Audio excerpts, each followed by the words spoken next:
होगा तो यहाँ से खोज कर। तो हेलो एल्केन से पहले थोड़ा सा हम लोग केमिकल रिएक्शन के बारे में स्टडी कर लेते हैं। Chemical reaction, chemical reaction, what is chemical reaction? Chemical reaction को कैसे हम लोग डिफाइन करते हैं? नीचे थोड़ा सा कैसे डिफाइन करते हैं? Chemical reaction is a process in which two atom या two molecule otherwise two ion combine and form a new substance. Chemical reaction क्या होता है? ये प्रोसेस होता है, ये process in which two atoms otherwise two molecules otherwise two ions are combined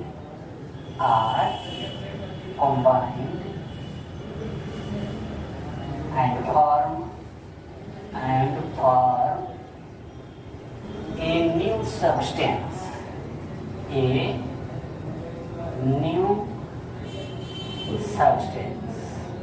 right? Chemical reaction एक process है जिसमें टू एटम या two molecules otherwise two ion आपस में कंबाइन करेंगे और कंबाइन होकर एक न्यू सब्सटेंस का फॉर्मेशन करते हैं। अदरवाइज कई टाइप से इसे हम लोग डिफाइन करते हैं। तो होता क्या है कि केमिकल रिएक्शन में जितने भी ओल्ड बॉन्ड होते हैं, ओल्ड बॉन्ड ब्रेक होते हैं और न्यू बॉन्ड का फॉर्मेशन होता है। ऐसे भी बोल सकते हैं ये process in which old bond break and new bond are formed. New bond are formed. Chemical reaction में क्या होते हैं? न्यू बॉन्ड, जितने भी ओल्ड बॉन्ड होते हैं वो ब्रेक होते हैं और न्यू बॉन्ड का फॉर्मेशन होता है। तो एग्जांपल एक लेते हैं हम लोग। सपोज है कि जनरल केमिकल रिएक्शन लेते हैं। एक general chemical reaction, chemical reaction organic chemistry सबसे इम्पोर्टेंट होता है, सबसे ज़्यादा इम्पोर्टेंट है हमारा ऑर्गेनिक रिएक्शन है। उसमें भी केमिकल रिएक्शन सबसे इम्पोर्टेंट होता है। सपोज दैट एक एटम हमारा ए है, it have must loan pair electron, that means full orbital. ये हमारा फुल ऑर्बिटल एंड प्लस एक मॉलिक्यूल हमारा बी रहेगा, it must have vacant orbital और रिसीव लोन पेयर इलेक्ट्रॉन। ये हमारा क्या रहेगा? Vacant orbital, vacant this orbital, right. अब प्लस साइन का ये इंडिकेट करता है कि इनिशियल टाइम में टू मॉलिक्यूल या टू आयन अभी सेपरेट है, राइट। और फर्दर क्या करते हैं? आपस में कंबाइन करते हैं। ये फ्लो ऑफ इलेक्ट्रॉन को इंडिकेट करता है। ये बिल्कुल वैसे ही है जैसे कि वाटर का फ्लो कैसे होता है? हाई लेवल से लो लेवल होता है। इलेक्ट्रिसिटी का फ्लो कैसे होता है? High voltage to low voltage. वैसे ही एनर्जी का जो फ्लो होता है high energy to low energy, या फिर ऐसे हम कह सकते हैं कि high electron density to low electron density. And further ये आपस में ये हमारा क्या है? Flow of electron, flow of electron, या फिर हमारे इसे अटैक होते हैं, अटैक, राइट। एंड ये फर्दर कंबाइन होकर एक न्यू सब्सटेंस का फॉर्मेशन करते हैं, जिसे हम लोग एक सिंबल से रिप्रेजेंट करते हैं। इसे हम लोग रिएक्शन एरो बोलते हैं। क्या बोलते हैं इसे? रिएक्शन एरो बोलते हैं, राइट। तो ये आपस में कंबाइन कर एक शॉर्ट स्पीसीज बनाते हैं, ए एंड बी। बी है नेगेटिव चार्ज एंड ए है पॉजिटिव साइन। ये इंडिकेट क्या करता है? बी पे नेगेटिव साइन ये इंडिकेट करता है कि ये टू इलेक्ट्रॉन एक्सेप्ट किया है, और पॉजिटिव साइन ये इंडिकेट करता है कि ये एटम इलेक्ट्रॉन को डोनेट किया है, और एक शॉर्ट लाइफ स्पीसीज बनता है जिसे हम लोग इंटरमीडिएट बोलते हैं। इसे क्या बोलते हैं हम लोग? इंटरमीडिएट बोलते हैं। एंड इंटरमीडिएट की जो एनर्जी होती है बहुत ज़्यादा हाई। तो दो एनर्जी का डायग्राम बनता है। ये यामोटी में आपने पढ़ा था कि जब टू एटम के एटॉमिक ऑर्बिटल आपस में कंबाइन करते हैं और टू मॉलिक्यूलर ऑर्बिटल बनाते हैं। एक की एनर्जी लोअर, एक हम लोग बोलते हैं बॉन्डिंग मॉलिक्यूलर ऑर्बिटल, एक को बोलते हैं anti bonding molecular. Bonding molecular fulfil होता है, एंटी बॉन्डिंग मॉलिक्यूलर वैकेंट होता है। बॉन्डिंग मॉलिक्यूलर एनर्जी लो होता है, लेस स्टेबल होता है। Anti bonding molecular high energy होता है और अनस्टेबल होता है। तो दो डायग्राम ये क्या होता है, इनकी एनर्जी बहुत ही हाई होता है, मोर या हाई एनर्जी, एंड जिसकी एनर्जी बहुत ज़्यादा हाई होता है वो बहुत ज़्यादा अनस्टेबल अनस्टेबल। एंड जो स्पीसीज बहुत ज़्यादा अनस्टेबल होते हैं वो बहुत ही ज़्यादा रिएक्टिव होते हैं, राइट? More reactive. और ये फर्दर आपस में कंबाइन करके एक न्यू सब्सटेंस का फॉर्मेशन करते हैं। That means we can say that किसी भी केमिकल रिएक्शन के दो पार्ट हो गए। First is right hand side and second is left hand side, right? अब राइट हैंड साइड पार्ट को हम लोग क्या बोलते हैं? Product, right?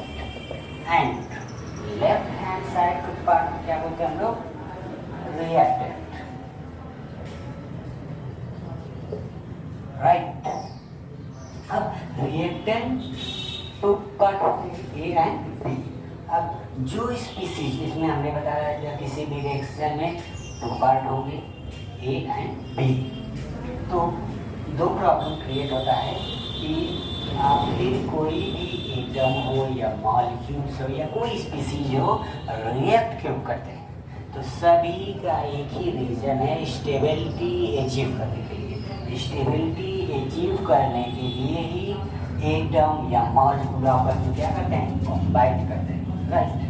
तो एक स्पीसीज है जो अटैक कर रहा है, 20 स्पीसीज है जिसमें अटैक हो रहा है। तो दो किसी भी केमिकल रिएक्शन के बस दो पार्ट होते हैं, राइट? एंड दोनों पार्ट क्या रखेंगे? जस्ट अपोजिट प्रॉपर्टीज रखते हैं। ए एंड बी क्या रखते हैं? जस्ट अपोजिट प्रॉपर्टीज रखते हैं। अगर एक की एनर्जी बहुत ज़्यादा हाई है तो दूसरे की एनर्जी क्या होगा? लो होगा। एक की इलेक्ट्रॉन डेंसिटी मोर है तो दूसरे की क्या होगा? लो होगा। एक मोर स्टेबल है तो कि लेस स्टेबल है। तो यानी कि that means we can say that two species have just opposite properties. ये दोनों स्पीसीज क्या रखते हैं? अपोजिट प्रॉपर्टीज रखते हैं। जो स्पीसीज अटैक करता है उस स्पीसीज को हम लोग अटैकिंग रीजेंट बोलते हैं। अटैकिंग रीजेंट बोलते हैं। और जिस स्पीसीज पे अटैक होता है उस स्पीसीज को हम लोग सबस्ट्रेट बोलते हैं, राइट? एंड एक न्यू नाम दिया, जो स्पीसीज अटैक करता है उस स्पीसीज को न्यूक्लियोफाइल बोलते हैं। और जिस स्पीसीज पे अटैक होता है उस स्पीसीज को क्या बोलते हैं? इलेक्ट्रोफाइल बोलते हैं,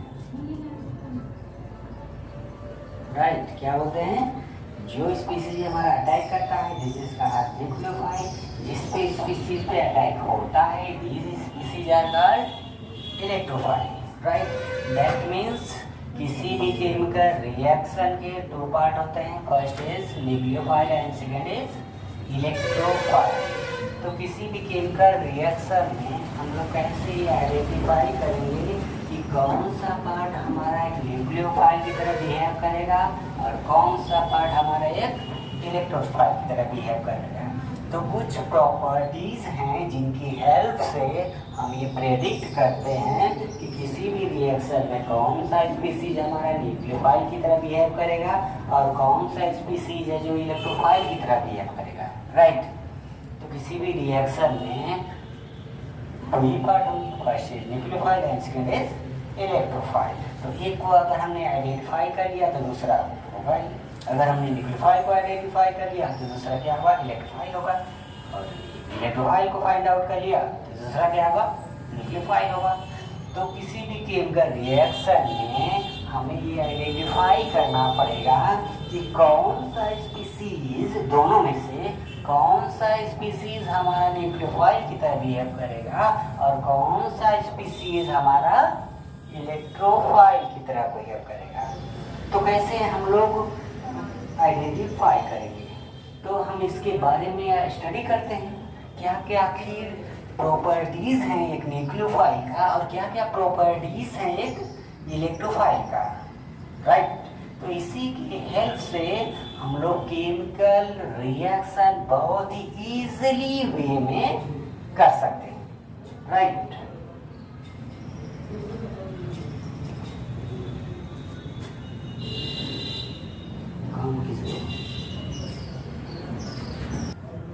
Nucleophile.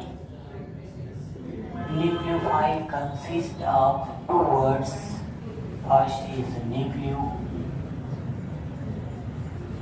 and second is phile. Nucleo means nucleus and phile means acceptor. LOE. तो न्यूक्लियोफाइल उसे कहते हैं जो न्यूक्लियस को एक्सेप्ट करता है। तो न्यूक्लियस क्या होता है, तो किसी एटम को दो पार्ट में डिवाइड करते हैं। एटम के सेंटर पार्ट को न्यूक्लियस बोलते हैं और रिमेनिंग पार्ट को सेल बोलते हैं। तो इसका न्यूक्लियस, किसी भी एटम के सेंटर पार्ट को क्या बोलते हैं, न्यूक्लियस। तो किसका न्यूक्लियस, तो कार्बन का न्यूक्लियस। किसका न्यूक्लियस, न्यूक्लियस ऑफ कार्बन। ये कब, अगर हम लोग स्टडी कर रहे हैं किसका, ऑर्गेनिक केमिस्ट्री का, राइट। अगर हम क्या स्टडी कर रहे हैं, ऑर्गेनिक केमिस्ट्री। अगर दूसरे का इनऑर्गेनिक का स्टडी करेंगे तो वो न्यूक्लियस किसी और भी एटम का हो सकता है, right. But in the case आप जब हम लोग स्टडी करते हैं ऑर्गेनिक केमिस्ट्री का, तो वो न्यूक्लियस किसका रहेगा, कार्बन का रहेगा, राइट। तो न्यूक्लियस वे होते हैं जो न्यूक्लियस को, न्यूक्लियोफाइल हुए तो जो न्यूक्लियस को एक्सेप्ट करते हैं। और सिंबल के तौर पर 2 लेटर यूज करते हैं न्यूक्लियोफाइल का। First is capital letter and second is small letter, right. कभी कभी इस पे साइन भी लगा देते हैं, कभी कभी दिखा देते हैं इसके पास इलेक्ट्रॉन भी है, राइट। तो न्यूक्लियोफाइल को कैसे डिफाइन कर सकते हैं हम लोग, न्यूक्लियोफाइल वे स्पीसीज होते हैं जो लोन पेयर इलेक्ट्रॉन को डोनेट करते हैं, किसको, कार्बन के न्यूक्लियस को। जैसे न्यूक्लियोफाइल का example, all species which have lone pair electron it behave as a nucleophile। जितने भी स्पीसीज हैं जिनके पास लोन पेयर इलेक्ट्रॉन अवेलेबल है, जैसे कि ammonia, it have lone pair, water molecules and HF,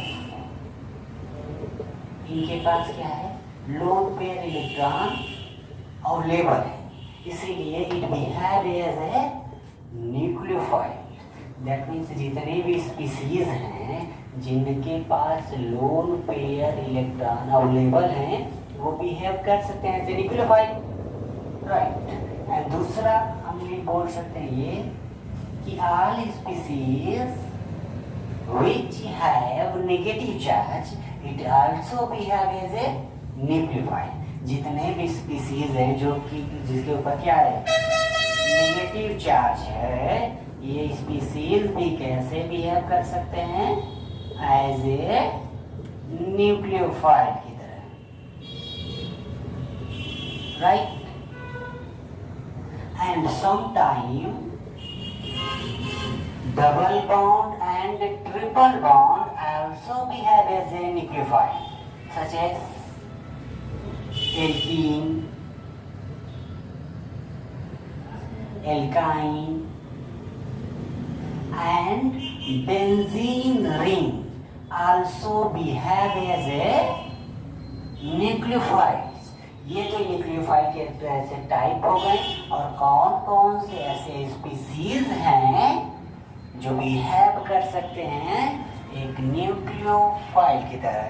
तो जितने भी स्पीसीज हैं which have loan pair electron, it behave as a, it have lone pair electron, it behave as a nucleophile, right? That means neutral species.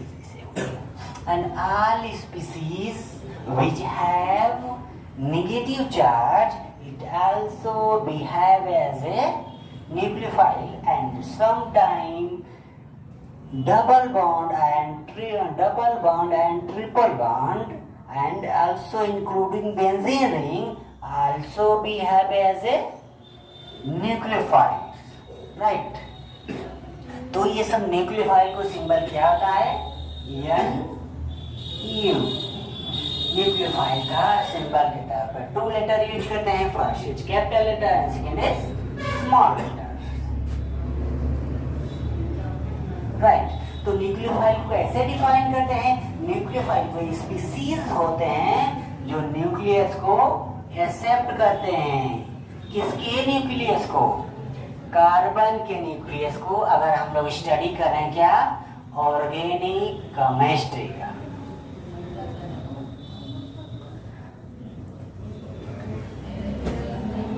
तो carbon के centre part को nucleus कहते हैं, and it have 6 proton. तो nucleophile वो रहते हैं जो न्यूक्लियस को क्या करते हैं? एक्सेप्ट करते हैं। किसके न्यूक्लियस को? कार्बन के न्यूक्लियस को। ये क्या है? न्यूक्लियस है, न्यूक्लियस ऑफ कार्बन। एंड चूंकि कार्बन का एटॉमिक नंबर 6 होता है, तो जितने नंबर ऑफ प्रोटॉन होते हैं उतने ही नंबर ऑफ इलेक्ट्रॉन भी होते हैं। That means number of proton is equal to number of electron. And electron क्या करते हैं? एक न्यूक्लियस के अराउंड मूव करते हैं, राइट। इलेक्ट्रॉन क्या करते हैं? एक न्यूक्लियस के अराउंड मूव करते हैं, राइट। ये किसका न्यूक्लियस है? कार्बन का। Nucleus of carbon, right. अगर हम लोग किसका स्टडी कर रहे हैं? Organic chemistry. That means class 11 में क्या गया आपका? एल्केन है, एल्कोहल है, कार्बोक्सिलिक एसिड है, एमीन है, बायोमॉलिक्यूल है। तो उस केस में ऑर्गेनिक केमिस्ट्री के केस में किसका न्यूक्लियस रहेगा? ओनली कार्बन का न्यूक्लियस रहेगा, राइट। तो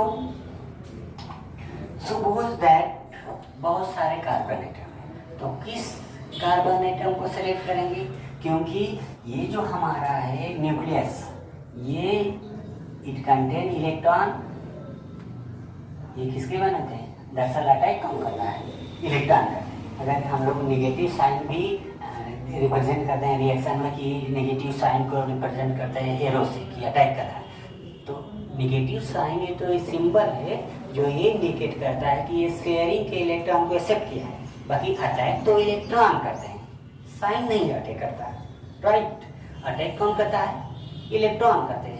नेगेटिव साइन तो ये सिंबल है जो ये इंडिकेट करता है कि यह एटम किसी और एटम से कंबाइंड था, और जब बॉन्ड ब्रेक होता है तो हुआ तो शेयरिंग के इलेक्ट्रॉन को एक्सेप्ट कर लिया, राइट। तो इस केस में न्यूक्लियोफाइल इलेक्ट्रॉन हो गए। And we know that electron have negative charge, right. And carbon के न्यूक्लियस, सेंटर पार्ट को न्यूक्लियस बोलते हैं, रिमेनिंग पार्ट को क्या बोलते हैं हम लोग, सेल बोलते हैं। तो एक न्यूक्लियस के अराउंड क्या मूव करते हैं, इलेक्ट्रॉन। क्या मूव करते हैं, इलेक्ट्रॉन मूव करते हैं। एंड इस इलेक्ट्रॉन पर भी क्या होगा, नेगेटिव साइन। क्या होगा, negative sign. And we know that same charge are repel each other. Same charge are repel each other. Each repel each other, and just opposite charge are attract each other. तो अगर यहाँ पे negative charge है और इसके around भी negative charge है तो ये क्या करेगा, रिपेल करेगा, न्यूक्लियस को अपने से दूर रिपेल करेगा। तो बॉन्ड क्या होगा, वीक बॉन्ड होगा, क्योंकि हमारे न्यूक्लियस को कहाँ तक अप्रोच करना है, न्यूक्लियोफाइल को कहाँ तक अप्रोच करना है, न्यूक्लियस तक, किसके, कार्बन के। तो जितना ज्यादा अप्रोच होगा उतना ज्यादा स्ट्रॉन्ग बॉन्ड का फॉर्मेशन होगा, जितना ज्यादा रिपल्सन होगा उतना वीक बॉन्ड का फॉर्मेशन होगा, राइट। तो बहुत सारे कार्बन हो प्रेजेंट, तो किस कार्बन को सिलेक्ट करते हैं, उस कार्बन को सेलेक्ट करेंगे जिसमें इलेक्ट्रॉन डेंसिटी क्या हो, मिनिमम हो। जैसे कि आपके सिलेबस में है, अभी हम बता देते हैं, हेलोकेन में क्या है, CH3, CH2, CH2 and Cl। उसके बाद कार्बोक्सिलिक एसिड है आपका, या एल्कोहल सीरीज में, तो CH3, CH2, C double bond O, Cl। तो इसमें भी है, तो न्यूक्लियोफाइल क्या होते हैं, न्यूक्लियोफाइल उसे कहते हैं। जैसे कि उसके बाद कोई भी ले लीजिए, एमिन्स भी ले लीजिए, CH3, C double bond CH2, NH2, कुछ भी ले लीजिए। तो अब तो हम जान गए न्यूक्लियोफाइल वो होते हैं जो न्यूक्लियस को एक्सेप्ट करते हैं। किसके न्यूक्लियस को, कार्बन के न्यूक्लियस का। अगर हम लोग स्टडी क्या कर रहे हैं, ऑर्गेनिक केमिस्ट्री का, तो बहुत ये तो हमने जान लिया कि भाई ठीक है कार्बन का न्यूक्लियस हम देखेंगे, राइट। अब दूसरा प्रॉब्लम ये क्रिएट हो जाता है कि बहुत सारे कार्बन एटम तो प्रेजेंट, तब क्या करेंगे, कौन से कार्बन को सेलेक्ट करेंगे, तो उस कार्बन को सेलेक्ट करते हैं जिसमें इलेक्ट्रॉन डेंसिटी मिनिमम हो। क्यों, जब इलेक्ट्रॉन डेंसिटी मिनिमम होगा तो न्यूक्लियस को रिपेल कम करेगा, अट्रैक्ट करेगा, क्योंकि just opposite charge attract each other. इसीलिए हमारे न्यूक्लियस के अराउंड जो इलेक्ट्रॉन मूव कर रहे हैं इनकी डेंसिटी लेस चाहिए, राइट। तो उस कार्बन को सेलेक्ट करेंगे जिस कार्बन पर इलेक्ट्रॉन डेंसिटी क्या हो, मिनिमम हो। तो हम कैसे आइडेंटिफाई करेंगे कि किस कार्बन पर इलेक्ट्रॉन डेंसिटी मिनिमम है, तो विद द हेल्प ऑफ, इसकी हेल्प से इंडक्टिव इफेक्ट से पता करेंगे, और इलेक्ट्रोनेगेटिविटी और रेजोनेंस, ऐसे ये टूल्स हैं, इनकी हेल्प से हम ये प्रेडिक्ट करते हैं कि कौन से कार्बन पे इलेक्ट्रॉन डेंसिटी मिनिमम है, उसी को सेलेक्ट करते हैं एज ए इलेक्ट्रोफाइल की तरह, राइट। अब ऑर्गेनिक केमिस्ट्री में एक और न्यूक्लियस आ जाएगा, वो किसका न्यूक्लियस रहेगा, हाइड्रोजन का न्यूक्लियस रहेगा। किसका, हाइड्रोजन का न्यूक्लियस रहेगा। ये किसका न्यूक्लियस है, न्यूक्लियस ऑफ हाइड्रोजन है। तो कोई भी स्पीसीज अगर हाइड्रोजन पे अटैक करते हैं तो इस स्पीसीज को क्या बोलते हैं कि बेस, राइट। अगर ये स्पीसीज कार्बन पे अटैक करता है तो इस चीज को क्या बोल देंगे, nucleophile. This is a nucleophile. तो न्यूक्लियोफाइल बेस में ये डिफरेंट है कि बेस हुए तो जो H प्लस पे अटैक करते हैं, न्यूक्लियोफाइल हुए तो जो कार्बन पे अटैक करते हैं, right. That means we can say that all base are nucleophile but all nucleophile are not base, right. That means nucleophile ही होते हैं जो बेस में कन्वर्ट हो जाते हैं। कुछ स्पेशल कंडीशन लग जाता है जो न्यूक्लियोफाइल किस में कन्वर्ट हो जाते हैं, बेस में। That means we can say that all base are nucleophile but all nucleophile are not base. Are you getting my point?